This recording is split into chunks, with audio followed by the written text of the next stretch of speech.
এক গ্রামে জাহিদ নামে এক ছেলে তার মায়ের সাথে বাস করত।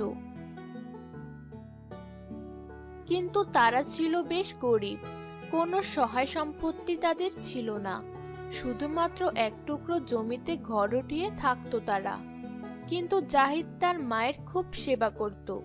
এ কারণে মায়ের দোয়া ছিল তার উপর। সেজন্য জাহিদ সামান্য উপার্জন করেও অনেক বেশি সফলতা লাভ করত এবং সামান্য পেশায় সে অনেক লাভবান হতো। তবে জাহিদের একটি সুন্দর নিয়ম ছিল। সে উপার্জনের একটি অংশ ঘরে খরচ করত, কিছু অংশ মায়ের জন্য আলাদা করে রাখত, আর বাকি অংশ সে রাস্তার ধারের অসহায় কিংবা গরিব দুঃখী মানুষদের দান করত। একবার জাহিদ একটি বাগান বানালো এবং একটি সুন্দর পিকআপ কিনলো। সেই পিকআপ দিয়ে সে গ্রামের বাগান থেকে কলা কিনে এনে শহরের বাজারে বিক্রয় করতে লাগলো। জাহিদকে সবাই ভালো মানুষ হিসেবে চিনত, তাই সব ক্রেতারা তার থেকেই কলা কিনে রাখত এবং অল্প সময়ে তার সব কলা বিক্রি হয়ে যেত। জাহিদ সকালে সবার পরে কলা নিয়ে এসে সবার আগে আগে বিক্রি করে চলে যায়। এটা দেখে মফু নামক এক ব্যবসায়ীর খুব হিংসে হয়। কি এমন করে ও? সকাল থেকে আমরা মালপত্র নিয়ে বসে থাকি, আমাদের দিকে কেউ ফিরে তাকায় না, অথচ তার কি এমন আছে যে সবাই তার থেকেই নেয়? এটা ভেবে সে একদিন জাহিদের কাছে যায়। ভাই, আমার ব্যবসা খুব খারাপ যাচ্ছে, আমাকে কিছুদিন তোমার সাথে ব্যবসায় রাখবে? জাহিদের মন নরম ছিল। সে তাকে তার সঙ্গে থাকার জন্য অনুমতি দিল। মফু জাহিদের সঙ্গে থেকে তার সবকিছু জেনে নিল, কোথা থেকে কলা আনে এবং কিভাবে বিক্রি করে। কিছুদিন পর যখন মফু জাহিদের সবকিছু জেনে গেল, তখন সে জাহিদকে বলল, ভাই, আমি এবার যাই, দেখি ভাগ্যে কি আছে, নতুন কোনো ব্যবসা দিব। এরপরে সে জাহিদের কাছ থেকে সরে আসে। তারপর মফু জাহিদের বাগানে যায় এবং প্রত্যেকটা কলার বাদাতে ক্ষতিকারক কীটনাশক পুশ করে। ফলে কিছুদিন পর থেকে ক্রেতারা জাহিদকে অভিযোগ করতে শুরু করে। তোমার সব কলা পচা, একটাও খেতে পারি না। আরে ভাই, তোমার কলার এ কি হলো? গতকাল 2 ডজন নিলাম, আমার সব টাকা জলে গেল। আজ ভালো দেখে কিছু কলা দাও আমাকে। এরপর জাহিদ ক্রেতাকে সুন্দর ও বড় কয়েকটি কলা দিল। ক্রেতা একটি কলা ভেঙে দেখল ভেতরে কালো হয়ে পচে আছে। না, তোমার থেকে আর কলা নেওয়া যাবে না। এরপর সে চলে যায়। লোকটি চলে যাওয়ার পর জাহিদ তার কলাগুলো একে একে খুলতে লাগলো। দেখা গেল তার সব কলা পচে গেছে। জাহিদের মন ভীষণ খারাপ হয়ে গেল। এবার সে মায়ের কাছে গিয়ে সব বলল। তুই চিন্তা করিস না বাবা, সব ঠিক হয়ে যাবে। তুই অনেক ভালো মানুষ, সবাইকে সাহায্য করিস, তোর উপর অনেক মানুষের দোয়া আছে, কোনো একটা উপায় হবেই তোর জন্য। একদিন জাহিদ মন খারাপ করে রাস্তা দিয়ে যাচ্ছিল। তার দিনকাল খুবই খারাপ যাচ্ছিল, তাই পকেটে তেমন টাকা পয়সাও ছিল না। পথিমধ্যে এক ভিক্ষুক জাহিদের কাছে এলো। বাবা, আজ কদিন ধরে না খেয়ে আছি, কয়টা পয়সা দাও না, 4টে ভাত খাবো। মন খারাপ অবস্থায় ভিক্ষুকের কথাটি জাহিদের মেজাজ বিগড়ে দিল। যাও এখান থেকে, আরেকটা কথা বললে একদম চড় লাগিয়ে দেব। যাও। ভিক্ষুক চলে যায়। আরে, আমি এ কি করলাম? একজন গরিব মানুষকে কুটো কথা বললাম। জাহিদ দৌড়ে সেই ভিক্ষুকের কাছে যায় এবং বলে, দয়া করে আমাকে ক্ষমা করে দাও, তোমার সাথে আমার খারাপ ব্যবহার করার কোনো অধিকার নেই। আসলে কিছুদিন যাবৎ আমার খুব খারাপ অবস্থা যাচ্ছে, তাই আমার রাগ নিয়ন্ত্রণ করতে পারিনি। এই নাও, আমার পকেটে 300 টাকা আছে, তুমি এটা নিয়ে যাও। তোমার কি অসুবিধা বাবা, আমাকে খুলে বলো। এরপর জাহিদ ভিক্ষুককে সবকিছু খুলে বলল।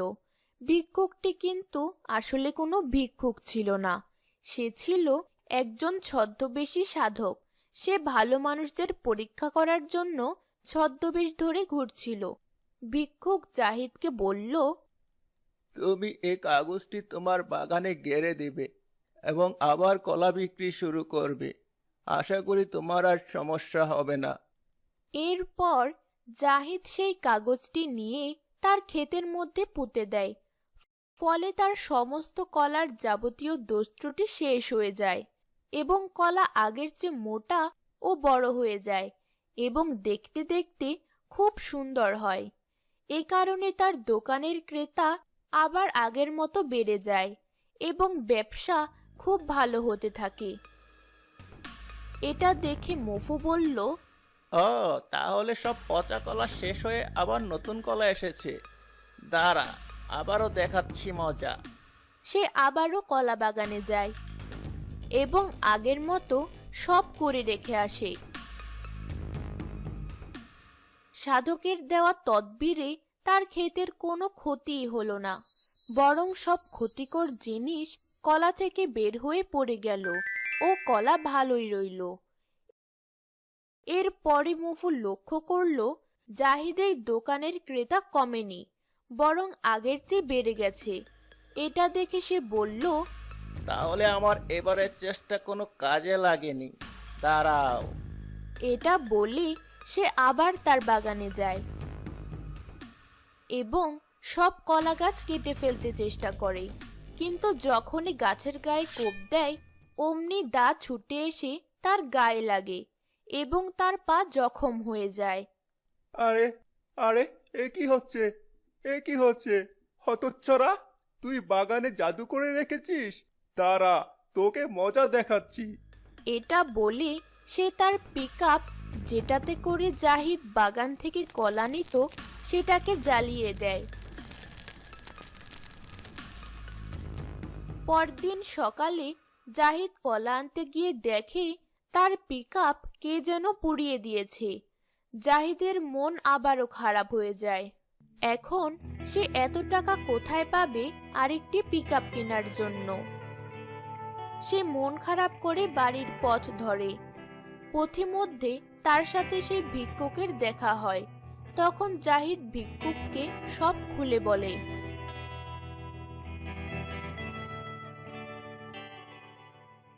তুমি বাড়ি ফিরে যাও বাবা, যে তোমার ক্ষতি করেছে সে নিজেই তোমার কাছে এসে ক্ষতিপূরণ দিয়ে যাবে।